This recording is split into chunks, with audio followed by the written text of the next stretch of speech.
नमस्कार दोस्तों, स्वागत है आप लोगों का जौहरी जीएस वर्ल्ड में। और मैं हाजिर हूं आप लोगों के सामने 3 मिनट की करंट अफेयर्स सीरीज लेकर। आज का दिन है बुधवार और तारीख है 9 फरवरी। चलिए शुरू करते हैं।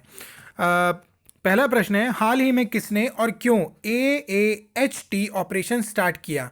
तो ये AAHT ऑपरेशन जो शुरू किया है ये आरपीएफ ने, यानी कि जो हमारी आरपीएफ रहती है उसने शुरू किया है। और ये मानव तस्करी को रोकने के लिए इस ऑपरेशन को शुरू किया गया है। दोनों चीज़ें याद रखिएगा कि आरपीएफ ने ये शुरू किया है और मानव तस्करी को रोकने के लिए इसे शुरू किया गया है।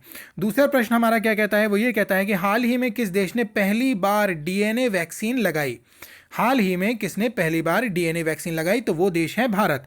अब थोड़ा सा वैक्सीन के बारे में भी जान लेते हैं। विश्व की पहली प्लाज्मिड डीएनए वैक्सीन कौन सी है? तो ये जो डीएनए वैक्सीन है इसका नाम है जाइकॉव डी नाम है, जिसे जो है जाइडस कैडिला कंपनी बनाती है। उसके बाद चौथा प्रश्न जो हमारा आता है वो आता है, हाल ही में किसने पॉस्को के सीएमडी का अतिरिक्त प्रभार संभाला है? तो पॉस्को के सीएमडी का जो अतिरिक्त प्रभार संभाला है वो संभाला है SR नरसिम्हन ने। अच्छा, मैं आप लोगों को फुल फॉर्म बता देता हूँ। Power system corporation limited, power system corporation limited इसकी जो फुल फॉर्म है वो रहती है। फिफ्थ क्वेश्चन क्या कहता है, हाल ही में विक्रम साराभाई स्पेस सेंटर के नए निदेशक कौन बने हैं? यानी कि VSS यानी कि विक्रम साराभाई स्पेस सेंटर के जो स्पेस स्टेशन के जो नए हमारे निदेशक बने हैं वो हैं डॉक्टर उन्नी कृष्णन नायर। उसके बाद सिक्स क्वेश्चन आता है, हाल ही में rights and risk analysis group ने भारत प्रेस स्वतंत्रता रिपोर्ट 2021 जारी की है। उसमें प्रथम और दूसरा स्थान किसको मिला है? तो प्रथम स्थान जो है उसमें भारत स्वतंत्रता प्रेस स्वतंत्रता रिपोर्ट में जम्मू कश्मीर को मिला है और दूसरा मिला है उत्तर प्रदेश को। दूसरा मैंने इसलिए लिखवाया है क्योंकि जो उत्तर प्रदेश की आगामी परीक्षाएं हैं उनमें ये प्रश्न पूछा जा सकता है कि उत्तर प्रदेश को कौन सा स्थान मिला है, तो उत्तर प्रदेश को दूसरा स्थान मिला है। सातवां प्रश्न है, नासा ने कब अंतर्राष्ट्रीय अंतरिक्ष स्टेशन को सेवानिवृत्त करने के लिए कहा है? तो ये जो साल है ये 2031 में ये इसको सेवानिवृत्त कर देंगे।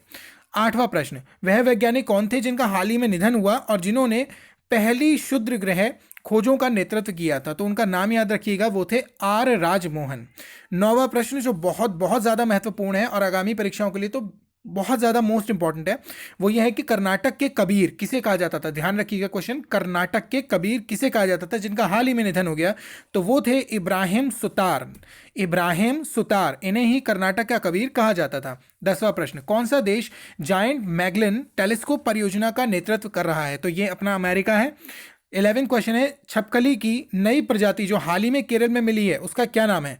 उसका नाम है हेमीडेक्टाइलस इसाई इसका नाम है। 12वां प्रश्न जो है वो है, ग्रीष्मकालीन ओलंपिक 2028 जो है वो कब और कहाँ आयोजित होंगे? ये भी मोस्ट इंपॉर्टेंट क्वेश्चन है, किसी भी एग्जाम में पूछा जा सकता है।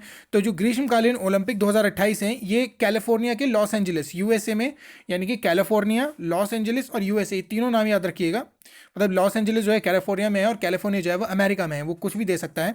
और जो इसकी तारीख रहेगी वो रहेगी 21 जुलाई से 6 अगस्त 2028। ये ध्यान रखिएगा, बहुत इंपॉर्टेंट है। तो पूरी वीडियो सुनने के लिए आपका बहुत बहुत धन्यवाद। मेरे चैनल को सब्सक्राइब कीजिए, लाइक कीजिए। Thank you so much.